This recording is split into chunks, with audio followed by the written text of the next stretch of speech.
What's going on, everybody? Welcome back to another episode of From the Booth TV. I'm your favorite host, KD. Before we get into today's episode, I want to give a quick shout out to our big time sponsor, Innovative Men's Health.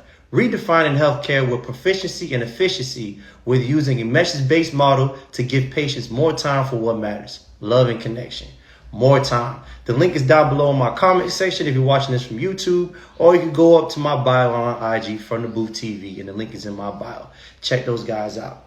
Anyways, y'all, let's get into it. Man, we got some big time things going on, man. Y'all done hit my phone up at 2 a.m. in the morning, 5 a.m., complaining and shouting and with overexcitement about this big time trade with the LA Lakers and the Mavs. So, this Luka and AD trade, what do I think about this? I'm going to go ahead and I'm going to go with the Stephen A. Smith's critique on this. And I'm going to play devil's advocate. So Stephen A. came out and said that this says a lot about Luka. He started criticizing Luka about, not necessarily his play necessarily, but his past injuries and the somewhat accusations of him being a fat boy all of a sudden. So I'm going to play devil's advocate for that. So I'm going to say this.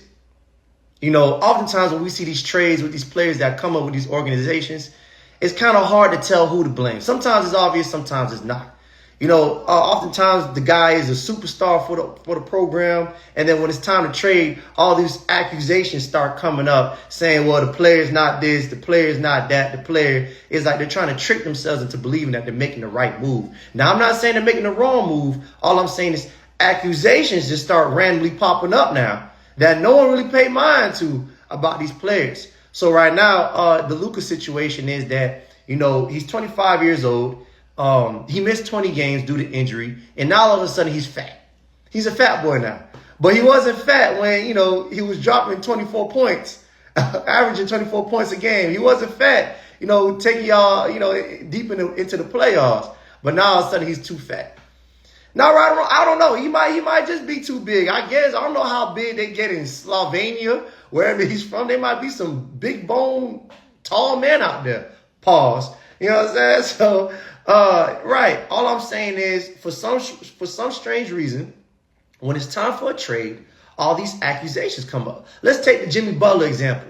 So we got Jimmy Butler, and he wants a trade. He wants out. Now Pat Riley saying, well, we're going to suspend him because he ain't catch the plane with the team. He caught a private jet. And then he didn't go to the hotel with the team. He got an Airbnb. But how long has Jimmy been doing this for? Like, why all of a sudden you now bringing this up? Who's to say that Jimmy hasn't been doing this since the beginning, since he's been with the Miami Heat? But now all of a sudden when he's demanding more pay or demanding a trade, you're going to say these things are a problem now. So I'm going to just say we don't know everything. We don't know what's going on in the locker room. We don't know what's going on amongst players and coaches. We just know all of a sudden these GMs and these coaches are making these big moves. The organization, the franchise are making these big moves. And whatever the reason is, us as fans, us as, sports fanatics, we just got to take whatever reason it is and then just see how it all plays out. It'll blow over, whatever, it's big news now. It's going to be trash news in about another 2 weeks when they get the ball in at each team. So my critique is, my devil advocate is that we don't know enough about this situation. I'm not going to sit here and call Luka a fat boy. He might just be fat. He might just be a little bit overweight. Okay, so what? He's still dropping 24 points. Like my old coach used to say, don't ever give him a reason. Don't ever give him an excuse. All we know is Luka was supposed to get a big-time payout, a super contract, and now he's not receiving it. Jimmy Butler wants a super contract. He wants to raise the price. He's not going to receive it. So when it comes between our millions, you know what I'm saying? All I'm saying is these franchises just start acting a little bit, hold up now. But all in all, I'm going to say, can Luka be a little bit overweight? Could he drop a couple pounds? Maybe. You know what I'm saying? Could he take better care of himself? You know what I'm saying? Maybe, if y'all care about his longevity in life after basketball. But y'all don't care about that. Y'all don't care about his longevity when he's done and retired and he has to deal with the pains of playing basketball. Y'all don't care about that. Y'all care about using him right now in this scenario. And right now, supposedly, he's not meeting your criteria as a player off the court, how he handles himself. But how he conducts himself on the court and the numbers that he drops, y'all can take it. But you're trading him. So that's all I'm going to say to that. As far as the AD situation, at the same time, I still think the Mavericks win this trade for the reason because offensively, AD doesn't replace Luka, but defensively, AD does. You got a player who's a 4, but also can play the 5. We know he doesn't want to. He still has the capability of doing so, and he also is a good 4. And he puts numbers up just as well. So I think this is a win-win situation pretty much for both teams, but both teams are both playing for different reasons. They're both trading for different reasons. I think the Mavericks are trying to go back on another run. They're trying to get back, and they're trying to get back to the playoffs. They're trying to get back to the finals. They're trying to really punch one in. You know, the Lakers, they're more so on a slow and steady train. They're willing to risk whatever accusations they say Luka got for AD. Oh, he fat right now? Cool, that's good. We could put him on a nutritionist diet or whatever. And he could be fat for the next 3 weeks if we want him to. We could take our time with him. Why? Because we got LeBron James right now. We don't need Luka to be having a six-pack and muscled up right now. That could take time. If he's fat right now, as long as he keeps dropping 40 points, 20, 24 points right now, we are okay. We have LeBron James. So the Lakers are playing more so for the long haul. They're trying to replace LeBron. They're trying to, you understand the Lakers is an organization that's always bringing a superstar in. And they keep that milestone going with that superstar. So I think Luka is that guy next for them when LeBron retires. And I just think that's the case. I think it's a win-win situation for both teams, quite frankly. They're both playing for different reasons. Should Luka take this to heart? Hell yeah. I'll take it to heart because at the end of the day, I want my money. Yeah, y'all don't find a quick and easy way to come up out of paying me, talking about I'm too fat. Since when? Since when I've been too fat? Right, I wasn't too fat dropping 24 points a game. Right, man, I can't wait to see y'all when we play Mavs. Boy, I hope I'm a skinny, dime, six-pack, walking Salvanian Bigfoot for y'all then.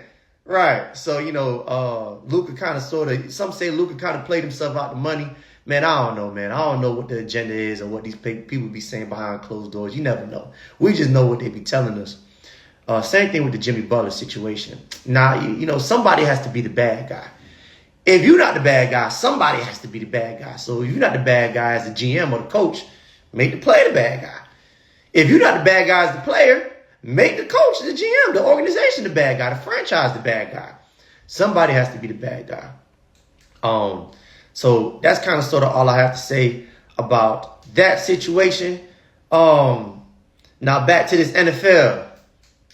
So what we doing, y'all? Yeah, what we doing? We boycotting? We not watching the game coming this Sunday, is we? All right, I'm holding y'all accountable to that. Like I said, leave your numbers down below in the comment section, and let's link up and get this, these games going on outside of the Super Bowl. We boycott y'all, so I say go to Strip Club G5. You know what I'm saying? And we get things rocking like that. And don't none of y'all turn on the TV. Don't none of y'all turn on that channel too. Don't go hide in your kid's game room and flip on about 5 of y'all sitting tight and watch. Cut that shit off. We boycott. Anyways, y'all, like I said about this Philadelphia versus Kansas City's Chiefs team, my opinion hasn't changed.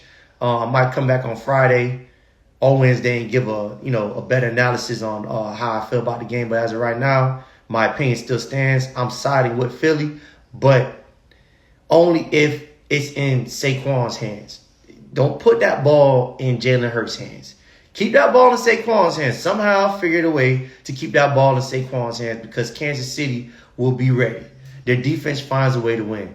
So, Philly fans, as a Buffalo Bill fan, I try to warn my groups of people. I try to warn my fan base about what we need to do prior to the game, which was take the refs to the strip club. That's the only way y'all going to win. Y'all got to get to the refs before Patrick Mahomes gets to the refs late at night. That's my intake on that, y'all. Anyways, until Wednesday, I'll see y'all again to give you guys a further detail of my predictions and more on these trades. And we're rolling into basketball season. Well, we're deep in basketball season, but we'll be transitioning to giving more breakdowns on basketball now. All right, y'all. Y'all have a good one. Y'all take care.